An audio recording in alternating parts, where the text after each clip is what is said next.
일반신론 1강 2파트. 하나님 누구신가?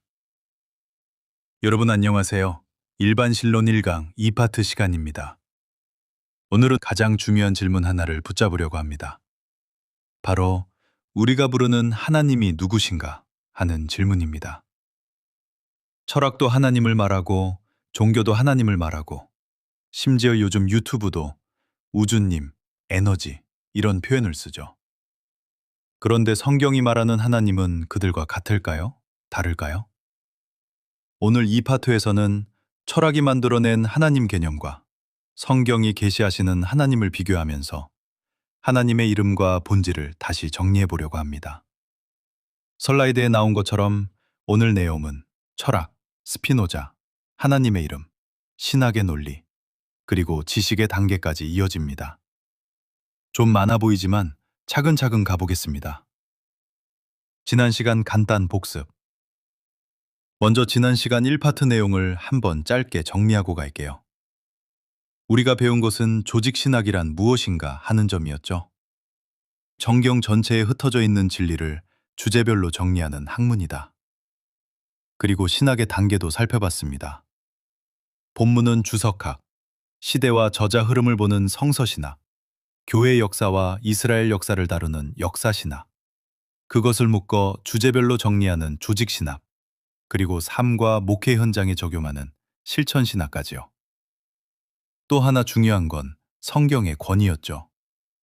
성경은 주일에만 필요한 책이 아니라 신앙과 행위뿐 아니라 모든 진리를 분별하는 최종 기준이라는 것 기억하시죠? 이 복습을 바탕으로 이제 하나님에 대한 좀 더 구체적인 내용을 들어가겠습니다. 오늘 이 파트의 큰 흐름. 오늘 이 파트는 이렇게 6가지 흐름으로 진행됩니다. 첫째, 철학이 헷갈리게 만든 하나님 개념을 살펴보고, 둘째, 스피노자와 문서설, 그리고 하나님을 개념 속에 가두어 버린 시도를 보겠습니다. 셋째와 넷째에서는 성경이 말하는 하나님의 이름들, 구약과 신약에서 하나님을 어떻게 부르는지를 정리합니다. 째로 신학이 어떤 논리 방식을 사용하는지, 연역, 귀납, 변증, 그리고 계시론적 논리를 보고, 마지막으로 지식의 3단계, 머리로 아는 것, 경험으로 아는 것, 인격으로 아는 것을 나누어 보겠습니다. 한번 옆 사람에게 이렇게 인사해 볼까요? 오늘은 하나님을 조금 더 깊이 알아가는 날입니다. 플라톤의 로고스, 요한복음의 로고스. 플라톤의 로고스와 요한복음의 로고스를 구분하는 것부터 시작하겠습니다. 플라톤에게 로고스는 우주의 기본 원리, 어느 정도 추상적인 이성, 질서입니다. 인격적인 하나님이라기보다는 비인격적인 법칙에 가까워요. 그런데 요한복음 1장에서는 뭐라고 합니까? 태초의 말씀, 로고스, 이 계시니라. 여기서 중요한 건 요한이 헬라 철학에서 단어를 빌려왔다고 해서 내용까지 똑같아진 건 아니라는 것입니다. 구약에서는 이미 여호와의 말씀이 임하여 이르시되 라는 표현이 반복됩니다. 히브리어로 다바르죠. 이 말씀은 단순한 정보가 아니라 인격적인 하나님이 다가오시는 사건입니다. 이 다바르가 헬라어로 번역되면서 로고스가 된 것이지 플라톤의 철학 개념이 예수님에게 붙은 것이 아닙니다. 즉, 요한복음의 로고스는 철학적 개념이 아니라 성경의 하나님 말씀, 인격적인 하나님 자신입니다. 내가 그니라. 출애굽기와 예수님의 자기선언. 두 번째로 예수님이 하신 말씀, 내가 그니라를 보겠습니다.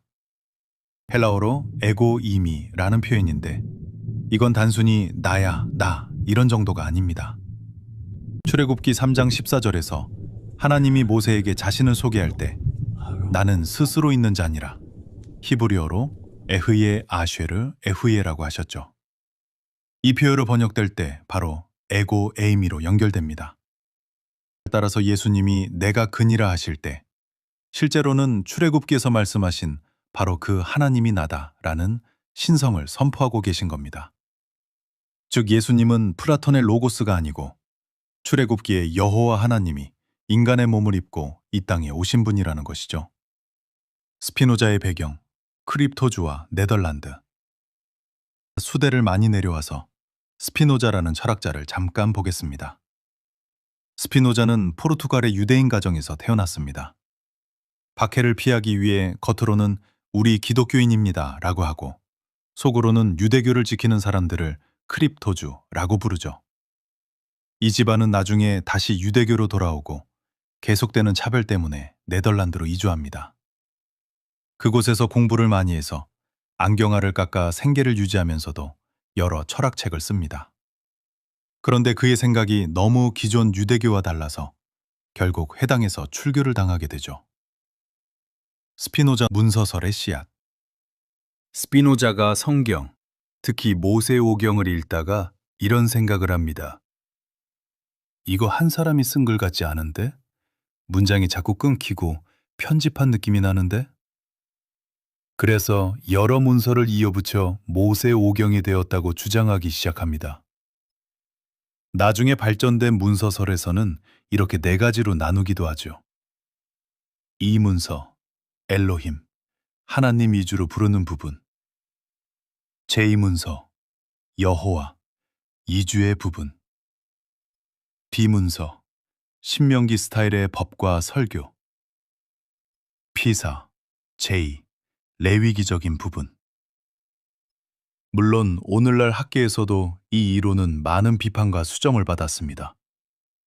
중요한 건 이런 생각들이 성경의 신적 저자성을 약화시키는 방향이었다는 점입니다. 스피노자는 성경을 하나님의 계시로 보기보다 인간이 편집해 만든 책이라고 보는 초석을 놓은 사람이기도 합니다. 스피노자가 본 하나님, 인격이 아닌 원리. 스피노자가 왜 이런 생각을 하게 되었을까요? 그로는 보이는 위선, 형식주의에 실망했습니다. 제사, 의식, 율법은 많은데 사랑과 진리, 정의는 없고 그 성경의 하나님, 특히 구약의 여호와를 너무 인간적인, 감정적인 신이라고 여겼습니다. 결국은 이런 결론을 내립니다. 구약에 나오는 여호와는 사람들이 만들어낸 개념일 뿐이고 진짜 하나님은 우주의 절대적 실체, 비인격적인 법칙이다. 그에게 하나님은 어디선가 존재하는 인격적인 아버지보다는 세상 모든 것의 근원, 에너지, 자연 그 자체에 가까워요. 그래서 어떤 사람은 스피노자를 범신론자, 어떤 사람은 사실상 무신론자라고 부릅니다. 이후로 많은 현대 신학, 자유주의 신학이 하나님을 추상적인 개념으로 축소시키는 영향을 받게 됩니다. 왜 다시 성경의 하나님으로 돌아가야 하는가? 자, 여기서 우리가 오늘 꼭 붙잡아야 할 질문이 하나 생깁니다. 우리가 아는 하나님은 철학이 말하는 하나님입니까? 성경이 말하는 하나님입니까? 보통 말하는 하나님은 이런 하나님입니다. 멀리 있고 추상적이고 에너지 같고 내 삶에 직접 말 걸지는 않는 하나님. 성경 하나님은 다릅니다. 이름을 이삭과 야곱의 하나님, 언약하시고 사랑하시고 진노하시고 실제 역사 속에서 말씀하시고 개입하시는 인격적 하나님입니다. 일반 신론의 출발점은 철학이 만들어 놓은 막연한 하나님이 아니라 성경이 자기 자신을 드러내신 하나님으로 돌아오는 것입니다. 우리 안에도 어딘가 있겠지, 좋은 힘 같은 것 정도로 하나님을 막연하게 믿고 있지는 않은지 돌아보면 좋겠습니다. 엘로힘. 이제 본격적으로 성경에 나오는 하나님의 이름들을 보겠습니다. 먼저 엘이라는 단어가 있습니다. 의미는 강한 자, 능력 있는 자라는 뜻입니다. 복수형이 되면 엘로힘이 되는데 이건 강한 자들이라는 문자적인 의미도 있지만 위엄의 복수, 존칭의 복수로 많이 쓰입니다. 중요한 점은 엘로힘이라는 말이 이스라엘만 쓰던 단어가 아니라는 거예요. 주변 셈족 민족들도 자기 신을 부를 때 엘로힘이라고 부르기도 했습니다. 그래서 엘로힘이라는 표현이 나오니까 무조건 삼위일체다. 이렇게 해석하는 건 역사적으로는 좀 무리가 있습니다. 하나님은 사람들이 쓰던 언어, 개념에 들어오셔서 그 엘로힘이 바로 나다라고 자신을 드러내신 것이죠. 하나님의 이름 여호와. 출애굽기 3장 14절에서 모세가 묻습니다. 내가 가서 백성들에게 뭐라고 말합니까? 당신의 이름이 무엇입니까? 말씀하시죠.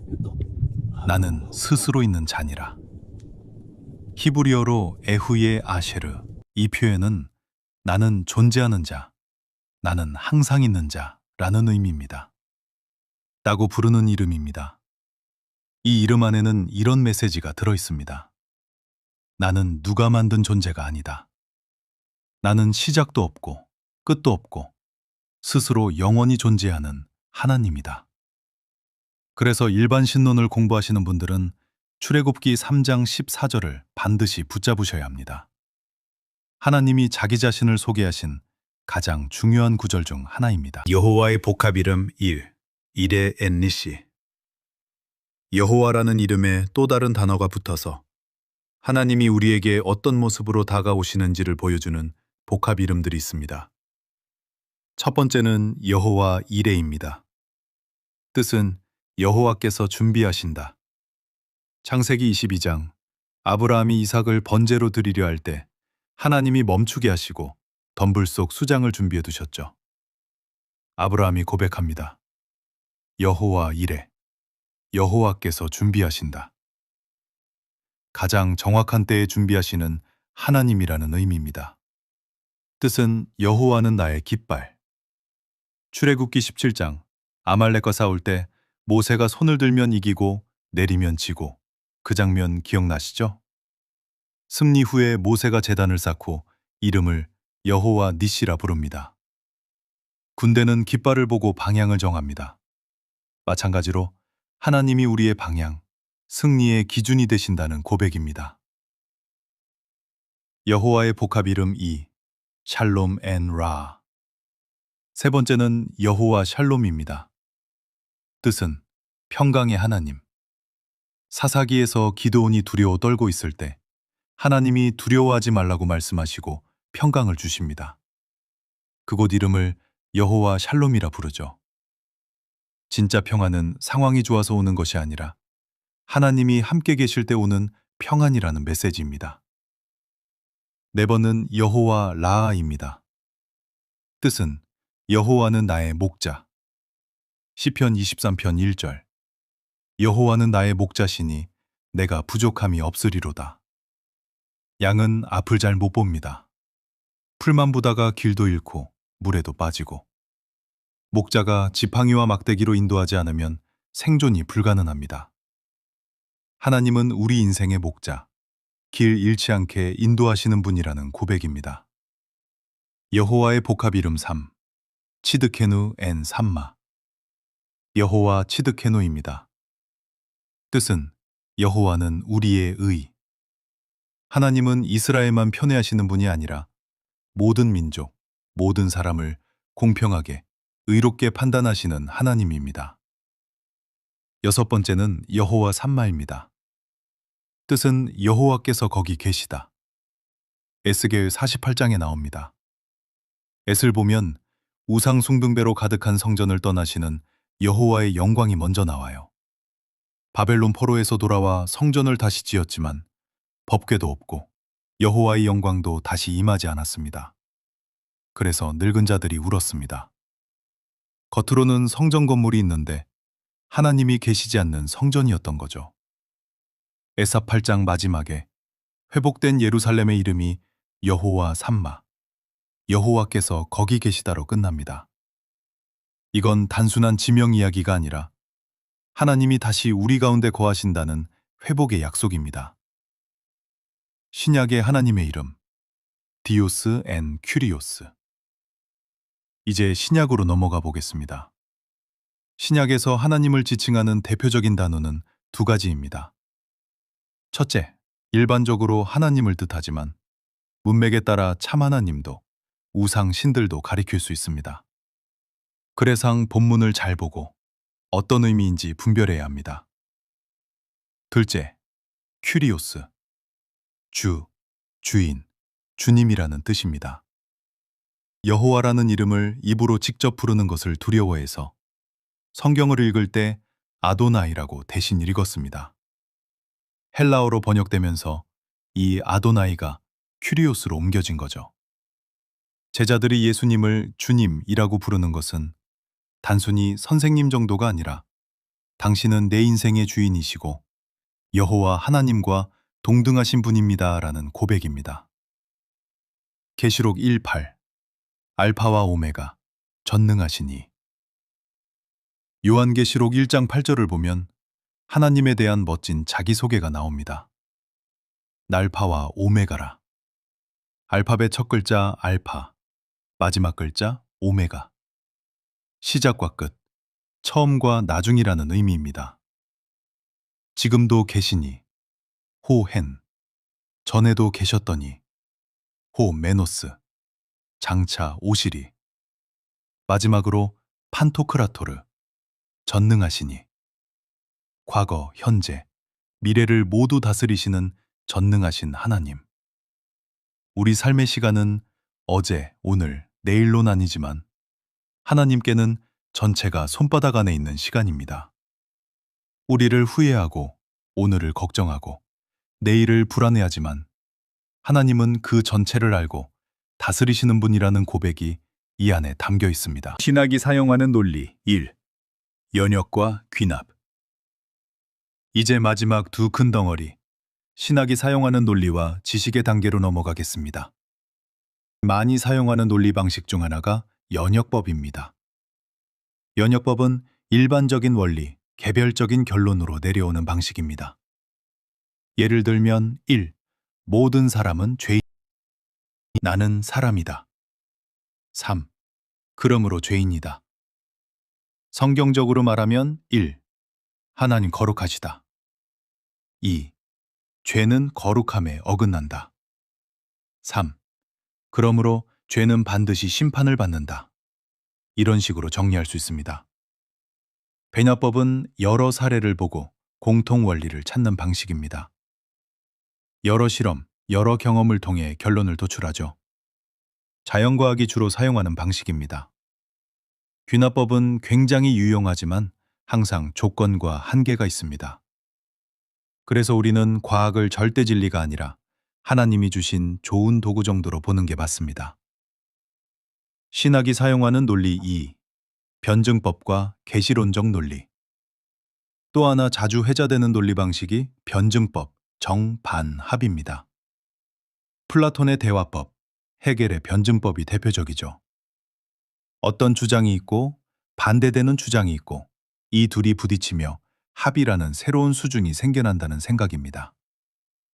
종교 철학에서는 이를 가지고 거룩한 하나님과 세속적인 인간이 역사라는 과정을 통해 언젠가 조화에 이른다. 이런 식으로 말하기도 합니다. 성경적으로 보면 하나님과 사탄이 언젠가 화해한다. 거룩과 죄가 언젠가 조화를 이룬다. 이건 말이 안 되죠. 그래서 변증법은 부분적으로 유익할 수 있지만 모든 영역에 적용되는 맞는 키는 아니다라는 것을 기억해야 합니다. 성경과 신학의 중심에는 계시론적 논리가 있습니다. 즉, 하나님이 먼저 말씀하셨다는 것이 출발점입니다. 우리는 그 말씀, 그 계시를 기준으로 연역, 귀납, 변증을 도구로 쓸 뿐 계시보다 위에 두지는 않습니다.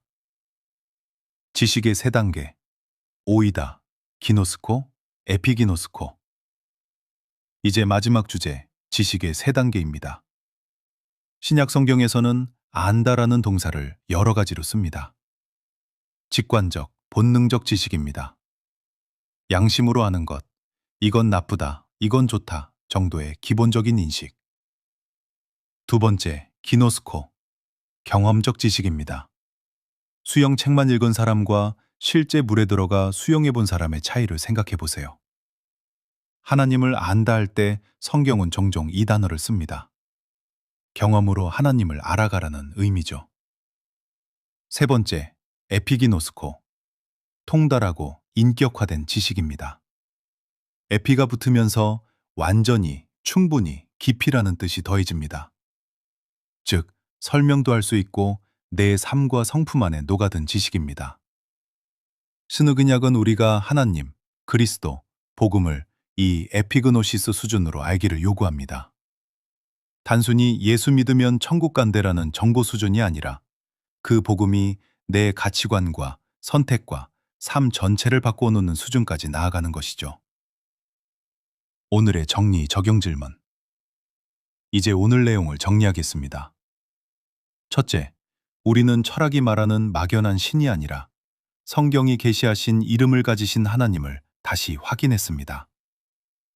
둘째, 스피노자 이후로 하나님이 추상적 개념으로 축소되었지만 성경은 하나님을 역사 속에서 말씀하시고 언약하시는 인격적 하나님으로 소개합니다. 셋째, 구약과 신약의 하나님의 이름들 엘로힘, 여호와, 여호와 이레, 니시, 샬롬, 라, 치드케노, 삼마, 그리고 디오스, 큐리오스, 알파와 오메가. 이 모든 이름은 하나님이 누구신지, 우리에게 어떤 분이신지를 보여줍니다.